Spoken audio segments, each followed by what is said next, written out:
Gallo Ba actuellement nii comme loolu wax na ko nañ woo Gallo Ba ne ko kan lañu identifié. voilà xam nga dafa am débat boo xam ni. man xam nga man ça va pas nous enrichir. On t'a donné juste un exemple. bañ ma ñu leeral une comparaison rationnelle. wala nga accuse pas des accusations. Ce qu'on a dit, c'est lui qui parle. dama la ne. C'est un ministre qui parle. accusation wala nga affirmé. wala nga affirmé lii am na. dañ laa war a woo pour que ñu identifier ñooñu. on les a identifiés de. et puis Gallo Ba yemu ci donc dañuy avancer Voilà. mais pour daaneel fii Thioune di waxee.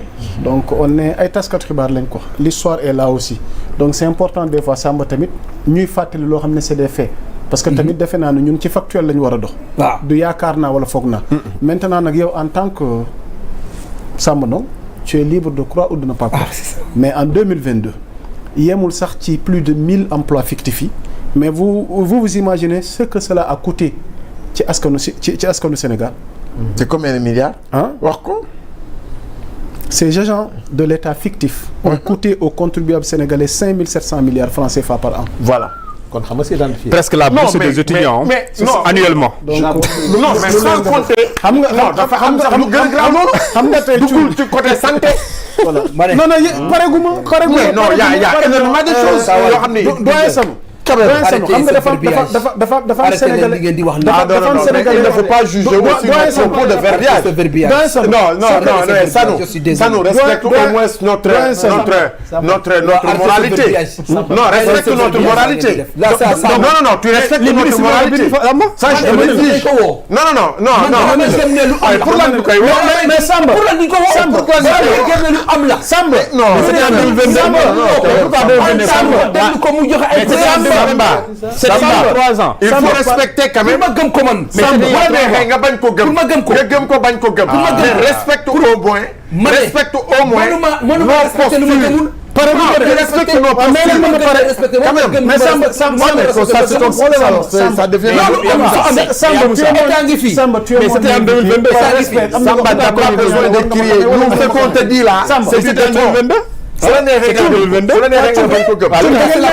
mais ma def ci taxaw seetlu. c'est la continuité. mais ma def ci taxaw seetlu Samba. tu es mon invité on est dans l'esprit salam. sànq dama lay naan ndox jubluwuma ci ruube. non xam nga bu waxtaan bi neexee tamit am na loo xamante ni mënut a ñàkk. non man soo bëggee naan ndox du yow yaa ma koy wax. ok waaw léegi fi mu ne nii nag comme j'étais invité da nga may déglu. man bañ da nga évoqué benn cas. waaw tu es libre de croire ou de ne pas croire. et puis ce que tu fais des fois c'est extrêmement grave. en tant que responsable politique. waaw man taskatu xibaar la.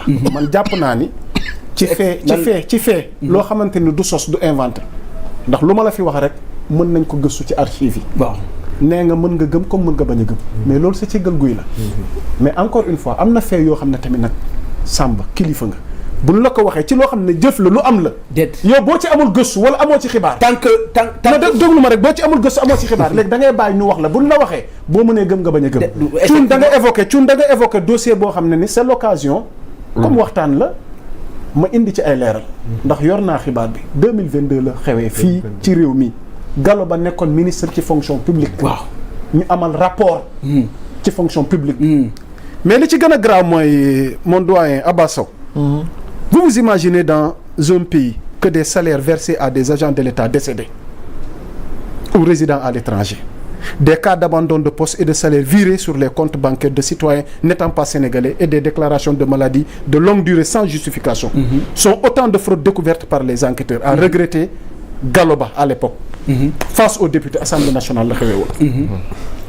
Le ministre de la fonction publique repris par maanaam mu préciser waat que maanaam des audits mensuels ont été effectués par le gouvernement sur la masse salariale de notre pays à la suite des résultats de l'audit physique et biométrique des agents de l'État en 2012 nga xamante ni diggante 2015-2018 ces agents de l'État ont coûté aux contribuables sénégalais 5700 milliards francs CFA par an. En outre, des missions de vérification de la masse salariale qui période 2015-2018 ont été effectuées au niveau de la direction de la solde par la Cour des comptes en 2020-2021.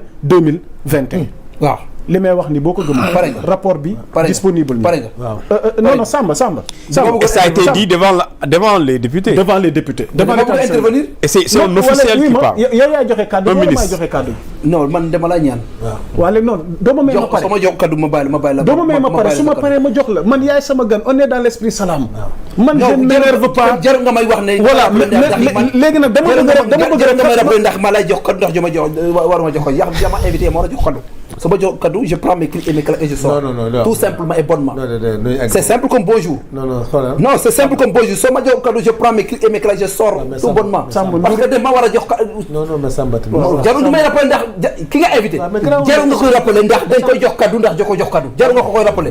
parce que ça c'est dans l'ordre des faits. Celui qui est invité, il écoute et il attend à ce qu'on lui donne la parole. Et c'est pas dans mes pratiques et dans mes habitudes. Qui xam na ma bu baax. man du ma dagg ni. débat bi ni mu demee ni moo tax mais man damay toog jàpp sama njàmbur di enjoy. su paree après ma tontu. nangul nañ la ko ok nangul nañ la ko. mais man moom. waaw mais Samba. léegi jox ko kàddu gi rek. non na pare. non yàlla xam na ni ci moom laa. jox ko pare. dama doon daane rek jox ko kàddu gi bokk mu yegg. jox ko kàddu gi rek. allez Fadel yaa Moussa yow tamit. na pare. parel commentaire bi ngay déglu. Samba ay non parel go parel. vous avez la parole. non dañ argumenté. vous avez la parole. Samba nag yow tamit. mais si parel ci parel na parel la. man li ma gëm. waaw Gallo Ba dem na ci kanami député yi. wax lu mu wax. Sénégal loi moo fi am. justice nekk fi. nañ ko woo. nee ko yow. neewoon nga la justice sénégalaise de son pays. la justice de son pays. moom moo relayé les faits yooyu noonu. nañ ko ne ko dañoo defoon mission audit yow nga nekk en tant que ministre. responsabilité morale de la fonction publique. nga ne décelé nga lii nu mu demee. mën nga may benn wax ma wax la. non c'est que nag man des fois Samba je ne te comprends pas. président de la république moo fal Gallo Ba sant ko loolu dañuy waxtaan rek Gallo Ba jógul def ko c'est le président de la république qui lui a demandé ça bu paree président la koy jox. président mooy xool ndax day intenté benn action en justice wala mu def. non président du intenté séparation de pouvoir anamu. ana séparation de pouvoir non je ne suis pas d'accord gis nga Sanu. non Sanu comment ça fonctionne Sanu man nanguma loolu ngay wax noonu. mais je te dis comment ça fonctionne. Sanu non nanguma loolu dire comment ça fonctionne. ministre bu autorité morale la. président léegi lañ wax ay fonctions assimilées. mais kaay ma wax la. ministre il est responsable de sa gestion. il est responsable de sa gestion. on va maintenant la justice nag. comme actuellement Gallo Ba nekkatu ministre nekkatu dara. citoyen ordinaire la comme man mën naa ko jox dama ko expliquer comment ça fonctionne quoi. non mën naa ko xam naa nu muy fonctionner saa waay. mais non la justice non bul wax ne président mooy intenté bul wax loolu non. président lu yoonam ci pouvoir judiciaire. déedéet eggagul justice président moo sant ministre mu defal ko audit d'accord nga ni la ba léegi. non audit képp ku ñëw ci administration da nga war a def audit. nekk na on va essayer d'avancer. audit moom président. Mbaye Diouf Bodian Diomaye sant ko audit. dafa ñëw fekk boîte mu xam ne lii war naa xool càmbar na mu fa demee. non dama la wax ne la. loolu c'est organisé par les textes. non dafa nànk quand il finit il remet ça à son autorité. mu jox ko ministre mu jox ko président de la république. am na bu gën a récent. c'est le président de la république mooy décider la suite à donner. am na loolu la wax. président bu ko neexee xool jël dossier ba classé ko du intenté benn action en justice xalal rey leen ma ñii ñëpp ci. man daal dossier yi nga xam ne li ma xam ci dossier yi ma xam. xam naa ne fekkee ne assemblée nationale. day bon. le haut conseil l'assemblée peut faire une commission d'enquête. assemblée mën nga def très bien. waaw def commission d'enquête. waaw. jox ko kim ko war a jox. kooku ouvrir une information judiciaire. mais l'assemblée était avec Macky Sall ñoom ñaar benn la ñu woon. fu mu nekk nag comme Macky loolu jotuñ ko def. loolu passé na waaw. comme ñii ñu ngi fi. ñi def te loolu ñu ngi fi. waaw ñu dañ ko def. waaw ñu ngi koy def ñoom. man loolu laa la wax. non bu tax kii. après nag foofu na suñ ko identifié ba mu formel. man dama nangu de. man lu juste. dama ko cautionné mais lu injuste dama ko cautionné. Thioune li nga tudd Gallo Ba moo tax ma doon fàttali loolu mais. balaa nuy jàll am na cas bu gën a récent avec le ministre de la santé et de l'action sociale. je sais oui. voilà ci 400 cas d'emplois fictifs yi décelés. des emplois fictifs. voilà 300. nii. ah borom CV passé fi. 399 personnes sont payées. Il y a même pas un mois. kooku ay waxam du ma ko déglu. Ils ont audité. qui veut noyation c'est la crise de rage. du ministère de la santé. Et il y a des cas yoo xam ni les gens sont payés. moom laa lay wax ni dans les 399 personnes sont payées depuis plus d'une dizaine d'années pour le compte du ministère sans pour autant qu'il y travaille. voilà mais on va essayer d'avancer. waxtaan bi on avance on va essayer d'avancer. pour nga xam ñaata milliards la. waaw jëlal nga ne au moins. le salaire d'un agent c'est 100 000 multiplié par loolu.